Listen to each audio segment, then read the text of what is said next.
बिस्मिल्लाहिर्रहमानिर्रहीम। अस्सलाम वालेकुम। डियर स्टूडेंट, आज का जो हमारा टॉपिक है उसमें हमने सेल डिवीज़न का पहला पोर्शन डिस्कस करना है। यानी सेल डिवीज़न आमतौर पे दो तरह से होती है, माइटोसिस और मियोसिस। तो आज हमने माइटोसिस को डिस्कस करना है। माइटोसिस बेसिकली एक ऐसे सेल डिवीज़न को कहा जाता है जिसमें नंबर ऑफ़ क्रोमोसोम्स हमेशा डॉटर क्रोमोसोम में पेरेंट्स के क्रोमोसोम की तरह होते हैं। तो type of cell division that ensure the same number of chromosome in daughter cell as compare to parent cells. यानी जितने पेरेंट सेल में होंगे उतने ही डॉटर सेल्स के अंदर मौजूद होंगे। अच्छा, उसके बाद जो माइटोसिस है, ये बड़ा इंपॉर्टेंट बात है कि ये हैप्लॉइड सेल में भी होती है, डिप्लॉइड सेल में भी होती है। लेकिन जब हम मियोसिस की बात करेंगे वो सिर्फ डिप्लॉइड सेल में होती है। तो अगर हैप्लॉइड सेल में मियोसिस हो रही है तो उससे बनने वाले सारे सेल भी हैप्लॉइड होंगे। अगर डिप्लॉइड सेल में मियोसिस हो रही है तो इससे बनने वाले सारे सेल भी डिप्लॉइड ही होंगे। यानी जितने क्रोमोसोम पेरेंट में है, तो माइटोसिस से जब सेल डिवाइड करता है तो उसके बाद सारे के सारे आप कह सकते हैं जो सेल हैं वो पेरेंट्स की तरह के ही होंगे। आगे जो आप माइटोसिस का प्रोसेस वो एक कंटिन्यूस प्रोसेस है। यानी एक तरफ से जब स्टार्ट होता है फिर जब तक एंड नहीं होता तो मुसलसल वो माइटोसिस का प्रोसेस चलता रहता है। लेकिन अपनी आसानी के लिए समझने के लिए हमने इसको दो बड़े स्टेजेस में डिवाइड किए। एक को कहा जाता है कार्योकाइनेसिस, दूसरे को कहा जाता है साइटोकाइनेसिस। कार्योकाइनेसिस में न्यूक्लियस डिवाइड करते हैं, यानी आप कह सकते हैं सेल के पास पहले एक न्यूक्लियस होता है। जब कार्योकाइनेसिस कंप्लीट होती है तो सेल के पास दो न्यूक्लियस हो जाते हैं। तो एक न्यूक्लियस से दो न्यूक्लियस का बनना, या इसको हम कहते हैं कार्योकाइनेसिस। फिर उसके बाद सेल डिवाइड करता है, यानी पहले न्यूक्लियस बनते हैं दो, उसके बाद फिर सेल दो बनते हैं। तो इस सेल के बनने को हम साइटोकाइनेसिस कहते हैं। Division of whole cell is called as cytokinesis. तो माइटोसिस चाहे प्लांट की हो या एनिमल की हो, आमतौर पे जो फेजेस हैं वो सब में सेम रहती हैं। पर आज के लेक्चर में हम डिस्कस करना है कि कार्योकाइनेसिस में कौन कौन सी फेजेस आती हैं, यानी एक न्यूक्लियस से दो न्यूक्लियस कैसे बन रहे हो। Phases of karyokinesis. तो कार्योकाइनेसिस के बारे में कहा जाता है कि ये कंटिन्यूस प्रोसेस है, लेकिन इसको भी हमने आसानी के लिए मुख्तलिफ स्टेप में डिवाइड किया है ताकि समझना क्या हो, आसान हो। तो सबसे पहली जो फेज़ है उसको हम कहते हैं प्रोफेज। आमतौर पे जो जेनेटिक मटेरियल है, जब प्रोफेज स्टार्ट होती है तो उसमें वो क्रोमोसोम की शक्ल में नहीं होता बल्कि क्रोमेटिन नेटवर्क की शक्ल में होता है। तो ये बात हमने चैप्टर नंबर 20 में भी डिटेल से डिस्कस की थी कि क्रोमोसोम और क्रोमेटिन नेटवर्क में क्या फ़र्क है। तो क्रोमोसोम बेसिकली कंडेंस फॉर्म है, फोल्डेड फॉर्म है, पैक फॉर्म है जो जेनेटिक मटेरियल की। और जो क्रोमेटिन नेटवर्क है ये ओपन कन्फिगुरेशन है जेनेटिक मटेरियल की। तो जब सेल ने अपने जेनेटिक मटेरियल को एक सेल से दूसरे सेल में ट्रांसपोर्ट करना है तो वो आमतौर पे क्रोमोसोम की शक्ल में यानी पैकिंग की शक्ल में वो ट्रांसपोर्ट करेगा। और जब सेल ने उसी जेनेटिक मटेरियल को इस्तेमाल करना है तो वो उसको ओपन करेगा तो क्रोमेटिन नेटवर्क बन जाएगा। तो ये डिटेल हमने चैप्टर 20 में भी यानी इस टॉपिक को हमने थोड़ा सा ज़्यादा डिटेल से चैप्टर 20 के अंदर स्टडी किया था। तो बहरहाल जब सेल डिवीजन स्टार्ट होती है उस वक्त क्रोमोसोम नॉट विजिबल, क्रोमोसोम हमें नज़र नहीं आते क्योंकि क्रोमोसोम होते ही नहीं हैं। उसके बाद इवन इलेक्ट्रॉन माइक्रोस्कोप, हत्ता कि हम इलेक्ट्रॉन माइक्रोस्कोप से भी देख रहे हो तो हमें ये नज़र नहीं आएगा।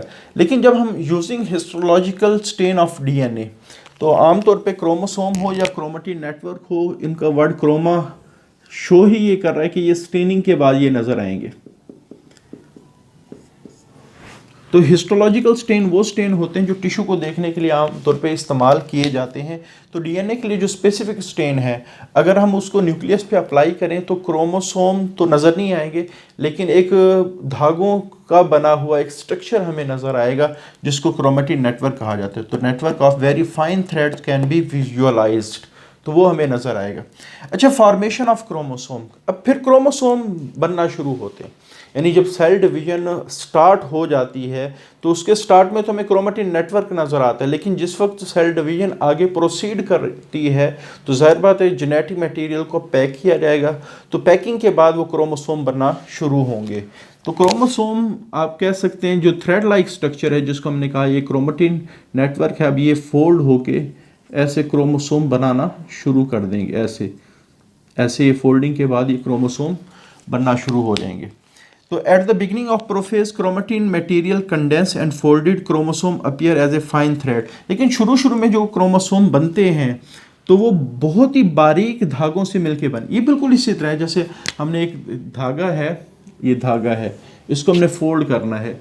तो अगर हम इसको फोल्ड करेंगे तो शुरू के जो फोल्ड है इसकी वजह से ज़्यादा थिकनेस में इजाफा नहीं होगा, लेकिन जब हम इसको भी फोल्ड करेंगे ऐसे ऐसे तो ज़्यादा with the passage of time इसकी थिकनेस में इजाफा होता चला जाएगा। तो जितनी ज़्यादा फोल्डिंग होती जाएगी चीज़ थिक से थिक होती जाएगी। शुरू में फोल्डिंग इतनी ज़्यादा नहीं होती जब प्रोफेज स्टार्ट होती है, इस वजह से हमें बहुत बारीक बारीक से क्रोमोसोम नज़र आते हैं।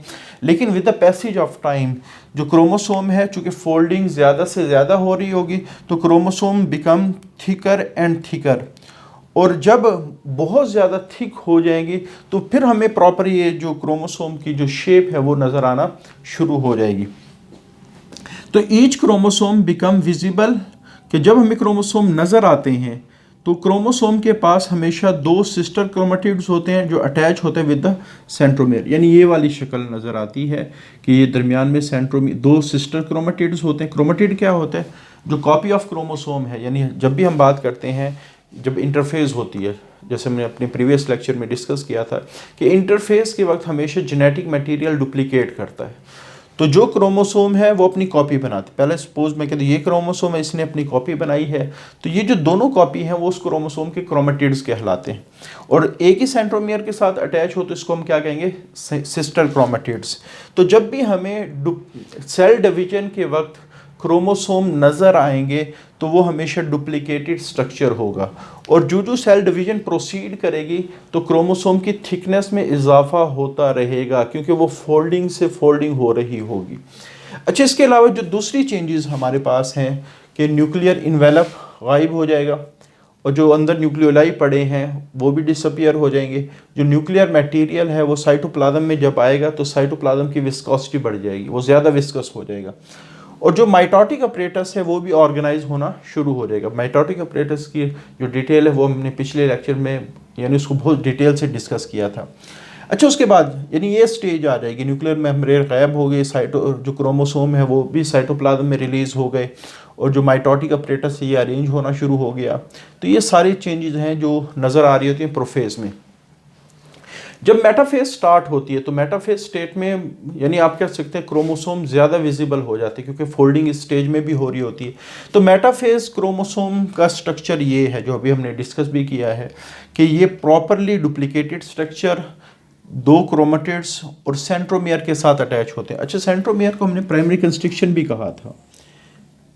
तो ये सारे जो क्रोमोसोम से रिलेटेड बातें हम कर रहे हैं, ये चैप्टर 20 के अंदर हमने डिटेल से डिस्कस की थी कि प्राइमरी कंस्ट्रक्शन और सेकेंडरी कंस्ट्रक्शन में क्या फ़र्क है। ये सारी बातें हम पहले डिस्कस कर चुके हैं। पर इसी तरह सेंट्रोमियर के ऊपर कुछ रीजन है जहाँ न्यूक्लियोटाइड की ख़ास किस्म की सीक्वेंस है और कुछ प्रोटीन्स हैं। ये रीजन काइनेटोकोर कहलाते हैं। इन काइनेटोकोर का फंक्शंस क्या है? ये बेसिकली जब हम माइटोटिक अपरेटस को डिस्कस करते हैं तो हम कहते हैं तीन किस्म के माइक्रोट्यूब्यूल्स बनती हैं। एक को हमने कहा था एस्ट्रल माइक्रोट्यूब्यूल, एक को काइनेटोकोर कहा था, एक को पोलर कहा था। जो काइनेटोकोर है वो सिर्फ क्रोमोसोम के साथ अटैच होती हैं। पोलर वो अपोजिट पोल से आने वाली जो ट्यूब्यूल हैं वो दोनों आपस में अटैच होंगी, और जो छोटी छोटी ट्यूब्यूल्स हैं उसको हमने कहा था ये एस्ट्रल माइक्रोट्यूब्यूल्स हैं। तो बहरहाल काइनेटोकोर एक स्पेशल एरिया है जिसमें काफ़ी सारी नाइट्रोजीनियस बेसिस हैं, प्रोटीन है, और इसके ऊपर kinetochore fiber are attach, kinetochore fiber attach होते हैं। अच्छा, जब ये काइनेटोकोर फाइबर अटैच होते हैं तो उसके बाद ये काइनेटोकोर फाइबर जब क्रोमोसोम के साथ अटैच होते हैं तो ये क्रोमोसोम को इक्वेटर पर अरेंज करते हैं, इक्वेटर ऑफ द सेल्स। तो ये जो जगह है जहाँ क्रोमोसोम अरेंज हुए हैं, इस जगह को हम कहते हैं ये मेटाफेज प्लेट है। तो kinetochore fiber are attach to the chromosome and align at equator, और इक्वेटर पे इसको अरेंज करते हैं। जो स्ट्रक्चर बनता है उसको मेटाफेज प्लेट कहा जाता है। यह इसका दूसरा नाम क्या है? Equatorial plate. इसका दूसरा नाम इक्वेटोरियल प्लेट। और एक बहुत ही इंपॉर्टेंट ऑब्जेक्टिव है कि हर क्रोमोसोम के साथ जो फाइबर अटैच होते हैं काइनेटोकोर वो दो होते हैं, एक साइड से आता है, एक एक साइड से होते हैं, यानी अपोजिट पोल से आने वाले जो दो फाइबर हैं वो हर क्रोमोसोम के साथ अटैच होंगे। तो जब ये एक मेटाफेज प्लेट बन जाती है तो उसके बाद जो सबसे इम्पॉर्टेंट फेज है उसको हम कहते हैं ये एनाफेज है। क्रिटिकल फेज इसको क्यों कहा जाता है? क्योंकि जो यहाँ डिवीजन ऑफ क्रोमोसोम है, क्योंकि यहाँ क्रोमोसोम ने इक्वली डिवाइड करना है, आधे क्रोमोसोम एक तरफ जाने चाहिए, आधे क्रोमोसोम दूसरी क्योंकि खुदा ना खास्ता अगर यहाँ इक्वल डिस्ट्रीब्यूशन नहीं होती तो फिर आप कह सकते हैं जो गैमीट्स बनेंगे या जो सेल बनेगा नया डॉटर सेल बनेगा तो उसमें क्रोमोसोम की तादाद ज़्यादा हो जाएगी और जिसकी वजह से बहुत सीवियर किस्म के प्रॉब्लम होना शुरू हो जाता है। तो ये इक्वल डिस्ट्रीब्यूशन बहुत ही ज़्यादा इंपॉर्टेंस रखती है, इस वजह से इस फेज़ को कहा गया the most critical phase of cell division. इसका मकसद यहाँ ये है कि ensure the equal distribution of chromosome. अब ये क्रोमोसोम को सेपरेट करना है। अब सेपरेट करने के लिए जो जो चेंजेस आएंगी माइटोटिक अपरेटस में, सबसे पहले काइनेटोकोर फाइबर कंट्रैक्ट करते हैं जिसकी वजह से वो छोटे हो जाते हैं, यानी ये पहले बहुत ज़्यादा लेंथी थे, अब इन्होंने कॉन्ट्रैक्ट करना है, ऐसे करके कॉन्ट्रैक्ट करना है और यानी आधे क्रोमोसोम को वो एक तरफ खींचेंगे, आधे क्रोमोसोम को एक तरफ खींचेंगे। अच्छा, दूसरी चीज़ जो पोलर स्पिंडल है वो इलोंगेट करती है, यानी काइनेटोकोर ने क्या किया है, कॉन्ट्रैक्ट किया है और जो पोलर ने एलोंगेट किया है, तो जिसकी वजह से सेल का साइज भी बड़ा होना शुरू हो जाता है। और इसका एक फ़ायदा ये भी होता है कि जब ये जितने ज़्यादा पोलर स्पिंडल एलोंगेट करते जाएंगे ये वाली साइड और ये वाली साइड एक दूसरे से दूर होती चली जाएगी, तो सेपरेशन अच्छे अंदाज में होगी। तो यही बात यहाँ लिखी गई है कि sister chromatid are separated from centromere, कि जो सेंट्रोमियर के साथ सिस्टर क्रोमेटिड होते हैं काइनेटोकोर के कॉन्ट्रैक्ट करने की वजह से और पोलर स्पिंडल के एलोंगेट करने की वजह से वो एक दूसरे से सेपरेट होना शुरू हो जाते हैं and travel toward each respective pole, और अपने पोल्स की तरफ आना शुरू हो जाते हैं, यानी आधे आप कह सकते हैं एक तरफ चले जाएंगे, आधे एक तरफ चले जाएंगे। तो जिस वक्त reach at pole at the end of anaphase start the telophase, जब ये पोल पर पहुंच जाते हैं, यानी आप कह सकते हैं ये एक पोल बन गया, ये दूसरा पोल बन गया,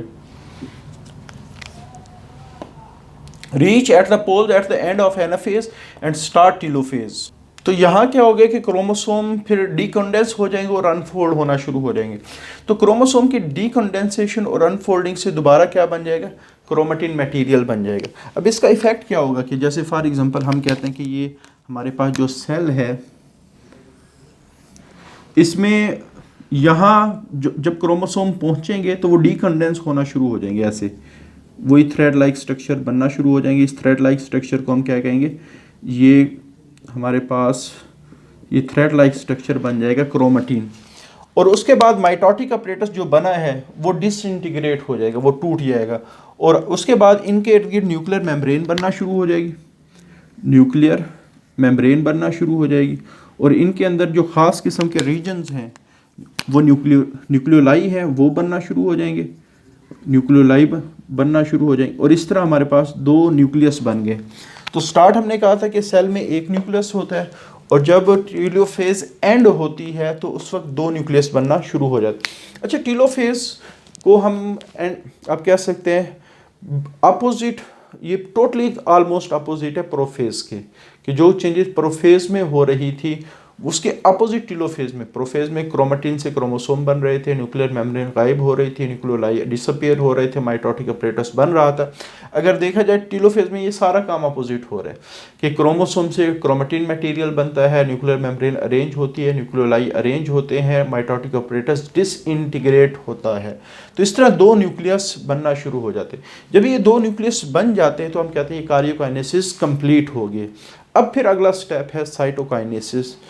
साइटोकाइनेसिस का मतलब क्या है कि सेल डिवाइड करेगा। अब ये सेल डिवाइड कैसे करता है, एनिमल में डिफरेंट अंदाज में डिवीजन हो रही होती है, प्लांट के अंदर डिफरेंट अंदाज में डिवीजन हो रही होती है, लेकिन उसको फिर इंशाल्लाह अगले लेक्चर में डिस्कस करेंगे। आज के लिए इतना ही, अल्लाह हाफिज़।